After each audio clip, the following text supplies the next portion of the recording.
Hello everyone. So now we are going to revise the chapter of job work and miscellaneous provisions under GST.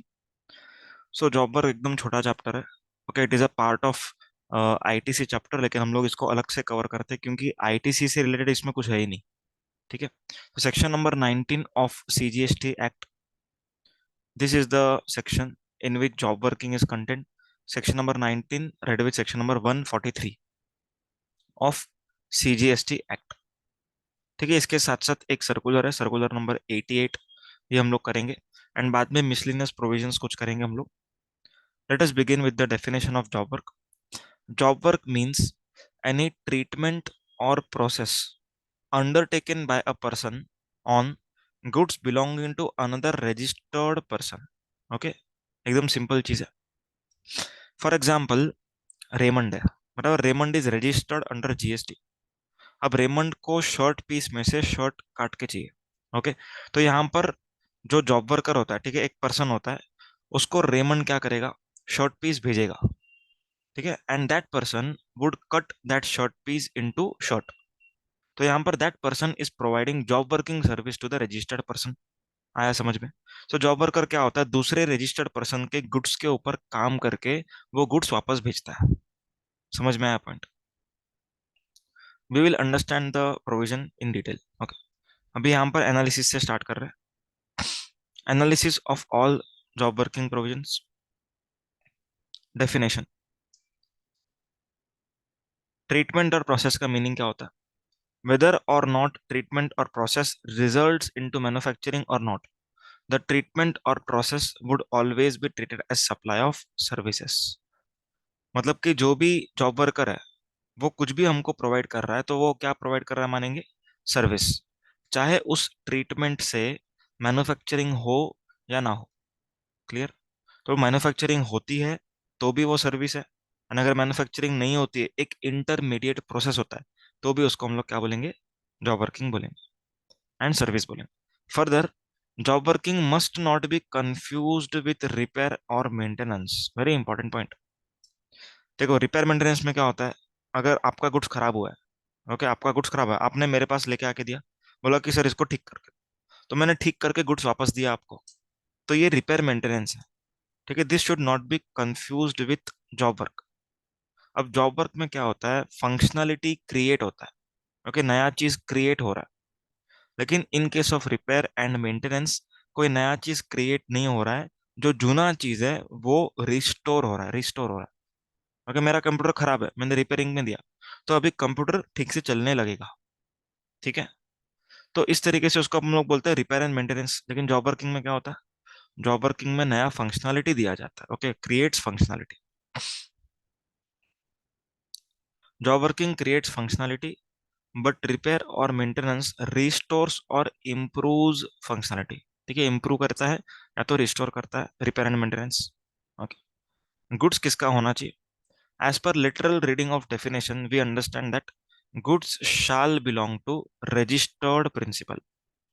ठीक है, सामने वाला जो principal होगा, he should be registered under GST. अगर वो unregistered है तो ये जॉब वर्किंग के डेफिनेशन के बाहर है फिर. ओके. अगर प्रिंसिपल रजिस्टर्ड है, जॉब वर्कर अनरजिस्टर्ड है, then only this transaction can be taken into job work. अगर जॉब वर्कर रजिस्टर्ड है तो भी चलेगा, लेकिन इंपॉर्टेंट पॉइंट क्या है?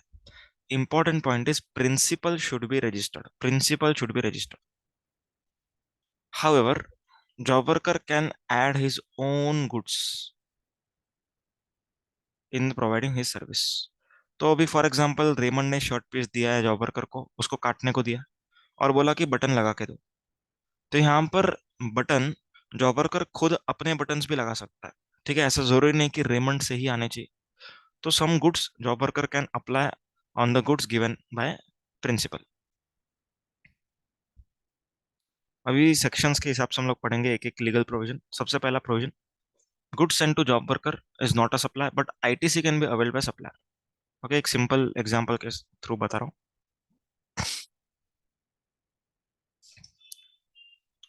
यहाँ पर एक सप्लायर है. देखिए, ये शर्ट्स, जो शर्ट पीस है, शर्ट पीस वो भेजने वाला था रेमंड को. यहाँ पर रेमंड है. ठीक है, रेमंड. एंड यहाँ पर कहीं पर है जॉब वर्कर. ओके, अब यहाँ पर क्या हो रहा है, रेमंड ने क्या बोला, आप मेरे इधर भेजोगे, ओके, फिर मैं यहाँ पर भेजूंगा। उसे अच्छा एक काम करते हैं, आप डायरेक्टली यहाँ पर भेज दो। समझा ट्रांजेक्शन? सप्लायर ने रेमंड को ना भेजते हुए जॉब वर्कर को भेजा। अभी यहाँ पर जो सप्लायर है वो इनवॉइस किसके नाम पे बनाएगा? Answer is very clear, Raymond के नाम पे बनाएगा। पर डिलीवरी कहाँ पर दिया? जॉब वर्कर को। तो यहाँ पर आईटीसी मिलेगा कि नहीं रेमंड को? आंसर इज यस, मिलेगा ITC. Okay, bill to shift model सुना हुआ है, सेम वैसा ही ट्रांजेक्शन है। ठीक है, तो यहाँ पर भले ही रेमंड के प्लेस ऑफ बिजनेस पर गुड्स का अनलोडिंग नहीं हुआ है, पर फिर भी रेमंड को इसका आईटीसी मिलेगा। ठीक है, आईटीसी रेमंड को मिलेगा। Clear point? ओके, अगर मान के चलो सप्लायर ने रॉ मटेरियल यहाँ पर भेजा था, ठीक है, रेमंड में, एंड बाद में रेमंड क्या कर रहा है, जॉब वर्कर को सेंड कर रहा है। ओके, अब ये जो ट्रांजैक्शन है, ये जो ट्रांजैक्शन है, this transaction is not a supply, this transaction is not a supply. Why not a supply? Because it is merely sending of goods, merely sending of goods. ये सप्लाई कब माना जाएगा? अगर टाइम लिमिट के अंदर वापस से नहीं आया जॉब वर्कर से प्रिंसिपल को, then it will be treated as supply. What is the time limit? Let us understand. एक बार ये पढ़ लेते हैं। Goods send to job worker are not treated as supply and not taxed except when not received within time limit. ये हमने देखा। Okay, principal can avail ITC on inputs और capital goods send to job worker.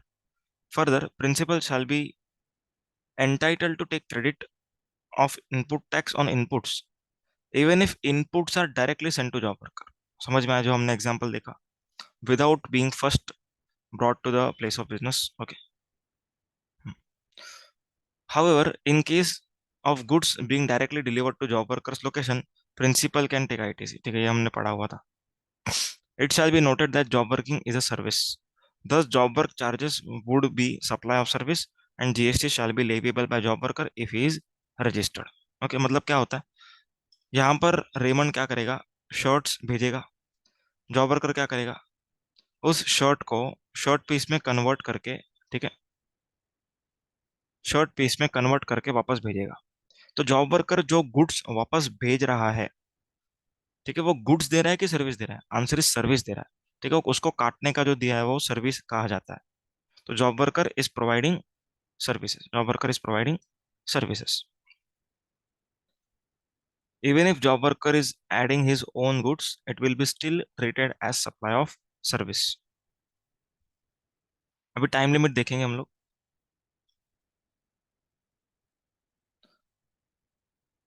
Time limit for return of goods from job work. ठीक है, जो हमने job worker को goods भेजा है वो गुड्स वापस लाने का टाइम लिमिट क्या रहेगा, वो यहाँ पर हम लोग स्टडी कर रहे हैं। अभी ये जो टाइम लिमिट है वो किस चीज को नहीं लगता है? Moulds and dice, jigs, fixtures और टूल्स। ठीक है, तो छोटा मोटा जो डाइज रहेगा, स्पेयर पार्ट्स रहेगा, नट बोल्ट रहेगा, उन सब चीजों पर ये टाइम लिमिट नहीं लगता। ओके, अभी इसको दो पार्ट में कैटेगराइज किया हुआ है, इनपुट्स एंड कैपिटल गुड्स, दो पार्ट में कैटेगराइज किया। ओके, इनपुट्स मतलब बेसिक इसका अंडरस्टैंडिंग रहता है कि ये अपने पीएनएल में जाएगा। ओके, कैपिटल गुड्स का मतलब होता है जो बुक्स में कैपिटलाइज होने वाला है।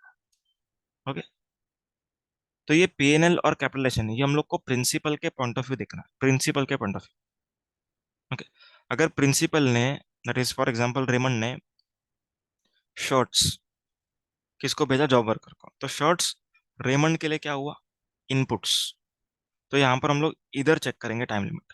ओके, लेकिन अगर रेमंड ने shirt manufacturing machine, okay, machine के ऊपर काम करने के लिए जॉब वर्कर को भेजा था, तो that machine is capital goods for Raymond. तो यहाँ पर टाइम लिमिट ये वाला देखेंगे। ओके, अभी फिलहाल इनपुट्स का हम लोग समझते हैं, बाद में कैपिटल गुड्स। तो इनपुट्स में कहा जाता है कि गुड्स एक साल के अंदर अंदर वापस आने चाहिए। ओके, गुड्स एक साल के अंदर अंदर वापस आने चाहिए। Okay, from sent out. एक एग्जांपल लेता हूँ यहाँ पर। तो यहाँ पर सप्लायर है, यहाँ पर प्रिंसिपल है, एंड यहाँ पर जॉब वर्कर। ओके, सप्लायर ने प्रिंसिपल को गुड्स दिया, प्रिंसिपल ने जॉब वर्कर को इनपुट्स सेंड किया। ओके, से 24 सितंबर 2023 को सेंड किया। ओके, तो यहाँ पर रिटर्न कब तक आना चाहिए? रिटर्न आना चाहिए बाय 23 सितंबर 2024। ठीक है, 2023 था तो 24, इस डेट तक क्या आना चाहिए? ये गुड्स वापस आना चाहिए। आया समझ में? Okay. लेकिन अगर सप्लायर ने प्रिंसिपल को भेजा ही नहीं, क्या किया? डायरेक्टली सप्लायर ने जॉब वर्कर को भेज दिया। ओके, तो यहाँ पर जॉब वर्कर को एग्जाम्पल मिलता है से 27 सितंबर 2023। ओके, तो ये गुड्स जॉब वर्कर ने प्रिंसिपल को कब तक वापस भेजना है? आंसर इज 26 सितंबर 2024 तक। आया समझ में? मतलब जब भी प्रिंसिपल भेज रहा है तो हम लोग को 1 ईयर का टाइम लिमिट सेंट आउट से चेक करना है, जब से हमने भेजा तब से। एंड जब प्रिंसिपल ने नहीं भेजा, प्रिंसिपल के सप्लायर ने भेजा, तो यहाँ पर हम लोग को टाइम लिमिट कहाँ से चेक करना है? From the date on which job worker को गुड्स मिला। Okay, received by job worker, job worker जब मिला वहां से 1 ईयर काउंट करना है। ठीक है, but time limit in both cases remain same, 1 year. 1 year किस केस में है? इनपुट्स के केस में है 1 ईयर। ओके, सेम चीज कैपिटल गुड्स में इट विल बिकम 3 ईयर्स। सो मतलब अगर प्रिंसिपल जॉब वर्कर को कैपिटल गुड्स सेंड कर रहा है, ओके, तो रिटर्न कब तक आना चाहिए? With in 3 years from sent out. Okay, लेकिन अगर सप्लायर डायरेक्टली जॉब वर्कर को भेज रहा है, तो यहाँ पर कैपिटल गुड्स वापस कब तक आना चाहिए? With in 3 years from capital goods received by job worker. Clear है? अब बात करते हैं एक्सटेंशन की, कितना एक्सटेंशन पॉसिबल है। तो एक्सटेंशन यहाँ पर लिखा हुआ है, देखो। इनपुट्स के केस में 1 साल का एक्सटेंशन है on the sufficient cause, and capital goods में 2 साल का एक्सटेंशन है। क्लियर? 1+1 यहाँ पर 3+2। ठीक है, आगे।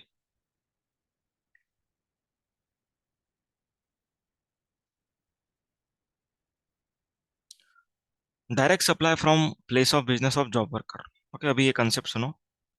अभी जॉब वर्कर ने यहाँ पर इनपुट्स रेडी कर लिया। ओके, अज्यूम करो यहाँ पर इनपुट्स रेडी हो चुका है। अब क्या जॉब वर्कर यहाँ से प्रिंसिपल के बिहाफ पर सेल कर सकता है? आंसर इज यस, कर सकता है, प्रोवाइडेड प्रिंसिपल ने जॉब वर्कर के प्लेस ऑफ बिजनेस को as a additional place of business अपने रजिस्ट्रेशन में डाला हुआ है। ओके, सो प्रिंसिपल को अपने रजिस्ट्रेशन में, दैट इज RAG 06 में, क्या करना पड़ेगा? जॉब वर्कर के लोकेशन को additional place of business add करना पड़ेगा। तब जाके क्या हो सकता है? तब जाके क्या हो सकता है? जॉब वर्कर के जगह से प्रिंसिपल बेच सकता है। ओके, मतलब जॉब वर्कर प्रिंसिपल के रिसिपेंट को सेल कर सकता है। And this is only when job worker is unregistered. Okay, यहाँ पर लिखता हूँ, if job worker is unregistered, तो क्या करना पड़ेगा प्रिंसिपल को? प्रिंसिपल को करना ये पड़ेगा कि जॉब वर्कर का जो जगह है उसको as a additional place of business add करना पड़ेगा। समझा? एंड अगर job worker already registered, okay, तो कुछ करने का जरूरत नहीं है, तो डायरेक्टली कर सकते हैं। ठीक है, तो यहाँ पर पढ़ लेते हैं। A registered person may supply goods directly from job worker's place of business to recipient in India on payment of tax or outside India without payment of tax within specified time limit. Okay, जो 1 साल 3 साल का time limit है। If job worker's place of business is shown as additional place of business, it shall be deemed that principal has supplied said goods. Okay, in case of goods exported outside India, LUT shall be executed by principal. समझ में आया point?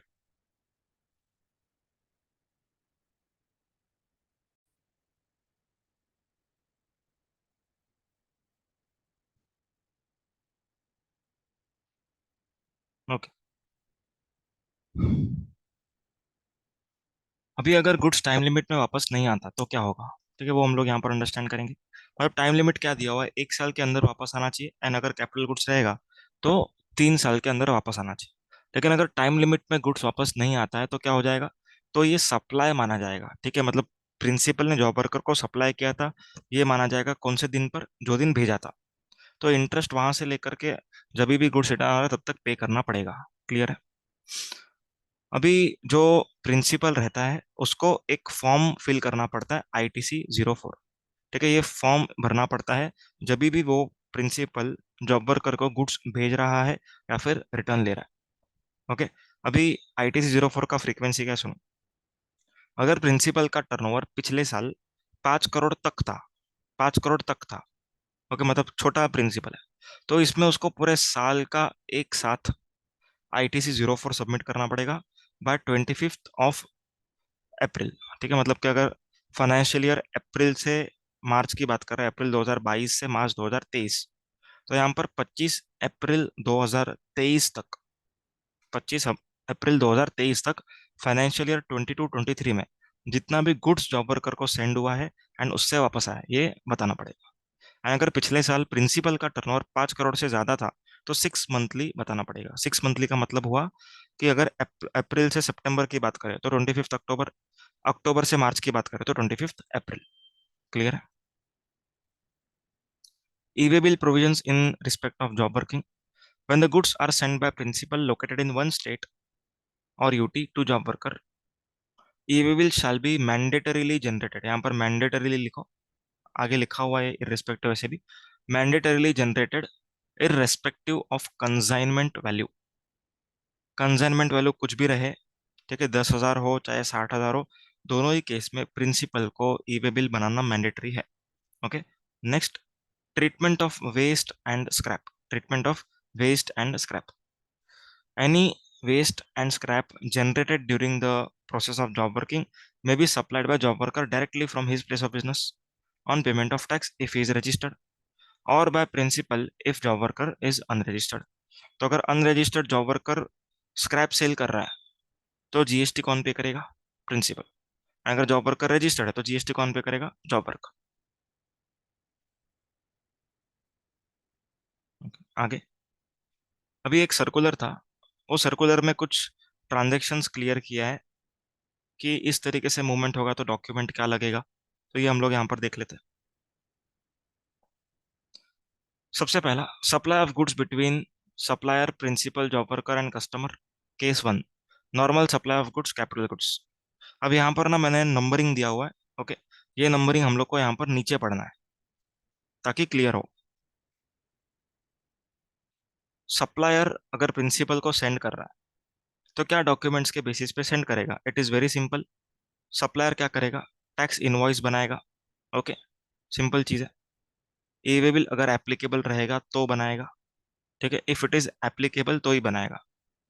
तो ये basis पर क्या होगा, principal के पास goods आ जाएगा। अब प्रिंसिपल जब जॉब वर्कर को सेंड करेगा तब प्रिंसिपल क्या डॉक्यूमेंट्स बनाएगा?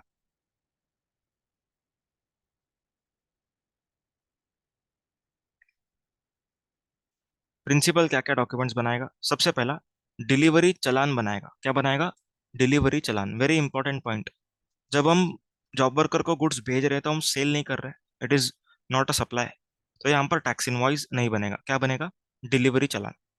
डिलीवरी चालान के साथ साथ ई वे बिल मैंडेटरीली बनेगा, ऑप्शनल नहीं है, मैंडेटरी है। When principal is sending goods to job worker it is mandatory. Clear है क्या? जॉब वर्कर को भेजने के टाइम पर इट इज मैंडेटरी। तो ये दोनों डॉक्यूमेंट्स के बेसिस पर क्या होगा, जॉब वर्कर को हम लोग गुड्स भेज सकते हैं। फिर जॉब वर्कर जब वापस भेजेगा तब कैसे भेजेगा? तब जो सेम डिलीवरी चालान गया था उसी डिलीवरी चालान के बेसिस पर ये गुड्स वापस आएगा। ओके, ई वे बिल मैंडेटरीली बनाना पड़ेगा। अभी प्रिंसिपल भी बना सकता है ई वे बिल। ओके, कि इनवर्ड सप्लाई आ रहा है तो इस तरीके से प्रिंसिपल भी बना सकता है। अगर जॉब वर्कर रजिस्टर्ड है तो वो खुद भी बना सकता है। एंड बाद में जब प्रिंसिपल अपने रिसिपिएंट को जॉब वर्कर से जो गुड्स आया है वो सेल करेगा तो again same process, tax invoice बनाएगा। E way bill if it is applicable तो बनाएगा। समझ में? Next, supplier principal job worker recipient. अब क्या हो रहा है, अब सप्लायर प्रिंसिपल को गुड्स नहीं दे रहा है। अब सप्लायर क्या कर रहा है, डायरेक्टली जॉब वर्कर के प्रीमाइसेस पे भेज रहा है। ओके, तो ऐसे केस में क्या होगा? ऐसे केस में सप्लायर जो रहेगा वो टैक्स इनवॉइस तो प्रिंसिपल के नाम से बनाएगा। ओके, बट ईवे बिल में शिप टू करके एक कॉलम रहता है, वो शिप टू वाले कॉलम में जॉब वर्कर का एड्रेस डालेगा। Clear point? Okay, e way bill में 4 टाइप रहता है, bill from, ship from, bill to, ship to. Bill from supplier, bill to recipient, ship from supplier, ship to job worker. ठीक है, ये 4 column इस तरीके से भरेगा एंड जॉब वर्कर को गुड्स भेजेगा।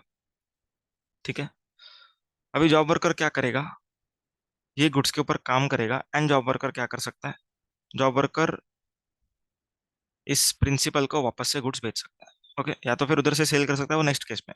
तो जॉब वर्कर जब प्रिंसिपल को गुड्स वापस देगा, तभी डिलीवरी चालान एक बनाना पड़ेगा। ओके, एंड ईवे बिल बनाना पड़ेगा on the basis of delivery challan. Clear. अब प्रिंसिपल के पास गुड्स आ चुका है, प्रिंसिपल रिसिपेंट को देगा, तब वापस से टैक्स इनवॉइस बनाएगा एंड ईवे बिल बनाएगा if it is applicable. Next, case number 3, supply of goods directly from job workers place of business. Okay.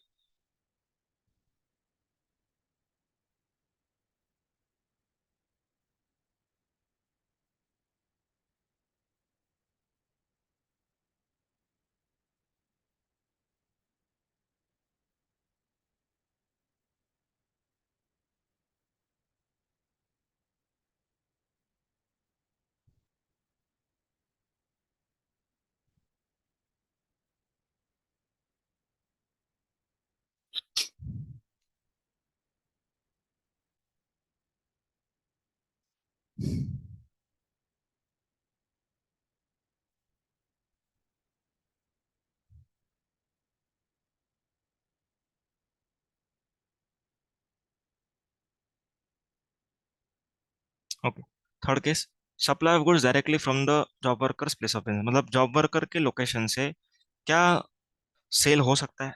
Answer हो सकता है प्रोवाइडेड, प्रोवाइडेड या तो जॉब वर्कर रजिस्टर्ड है, ओके, या तो नोटिफाइड है, okay,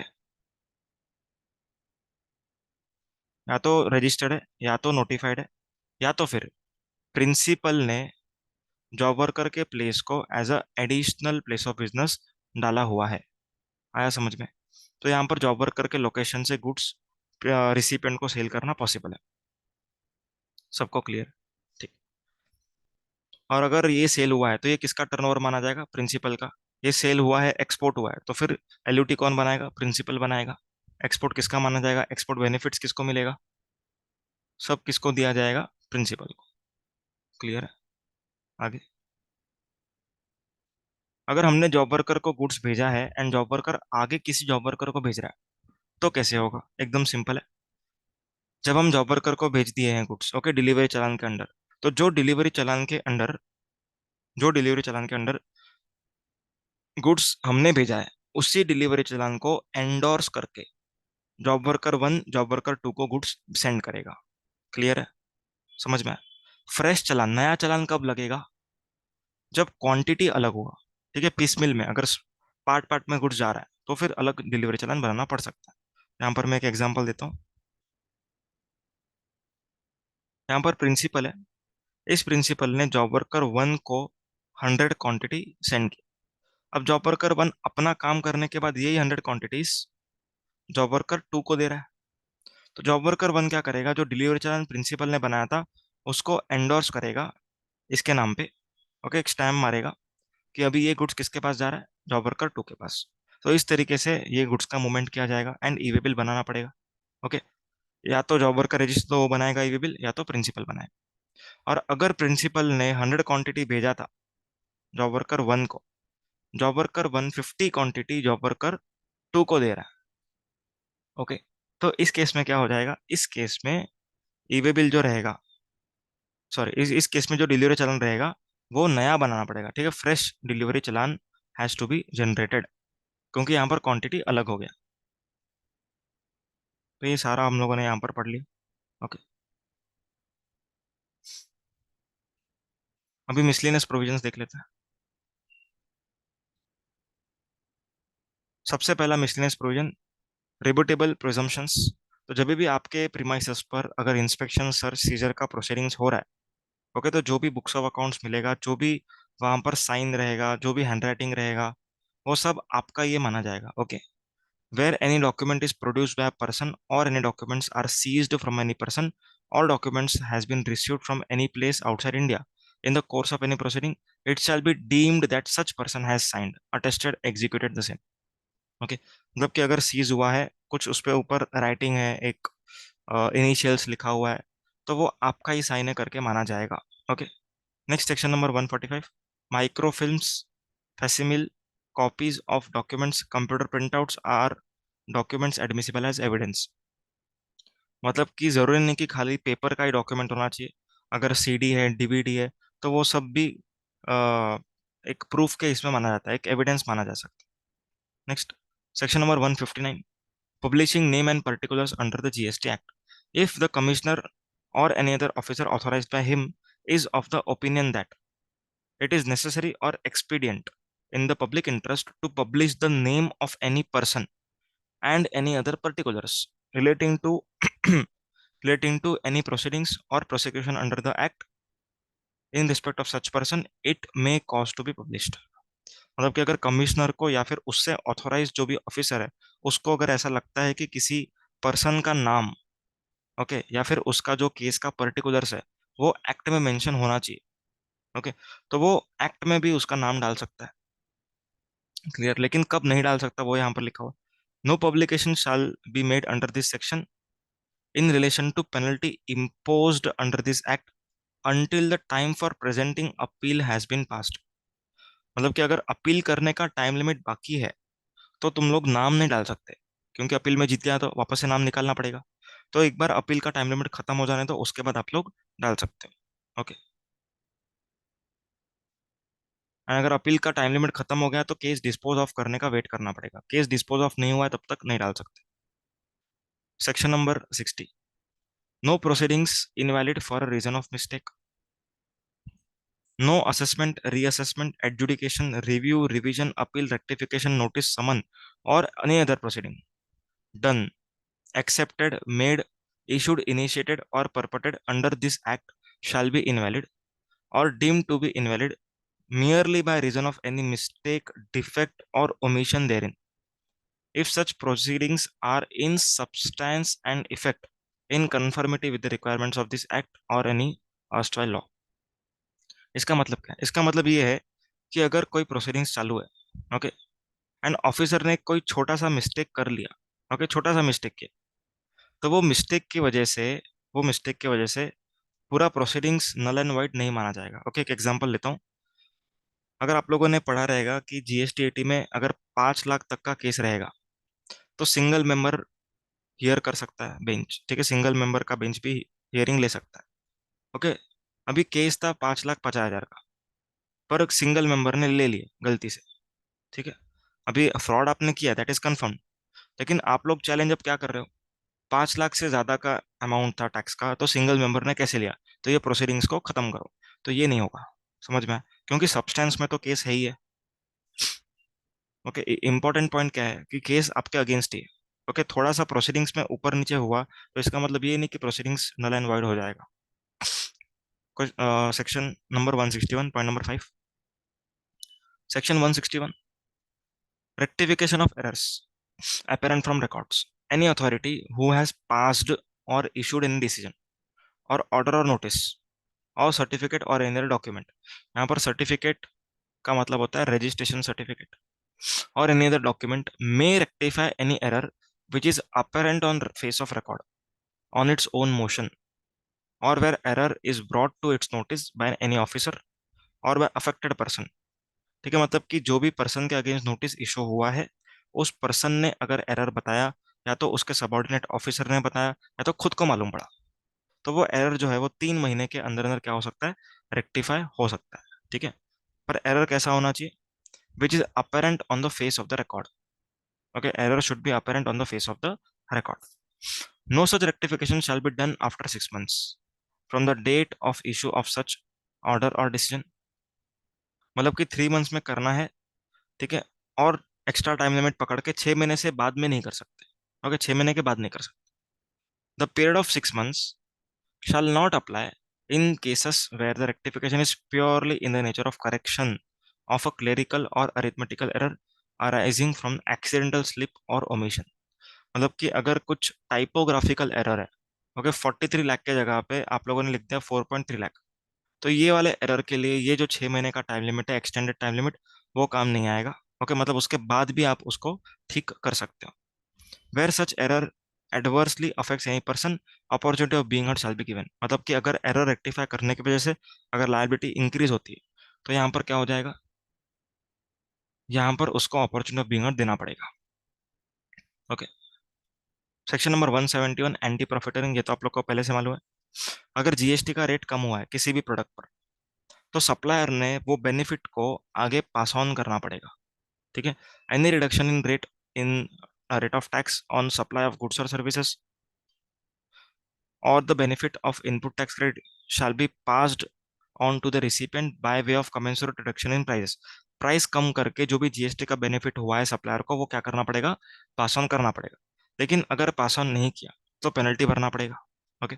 as per section 171(3)(a), where anti profiteering authority after holding examination, मतलब पूरा चेकिंग होगा, एंड अगर वो लोग कंक्लूजन पे आते हैं कि रजिस्टर्ड पर्सन ने जीएसटी कम होने की वजह से जो बेनिफिट है वो पास ऑन नहीं किया, ओके, पास ऑन नहीं किया, तो इसमें क्या हो जाएगा, such person shall be liable to pay penalty equivalent to 10% of amounts of profited.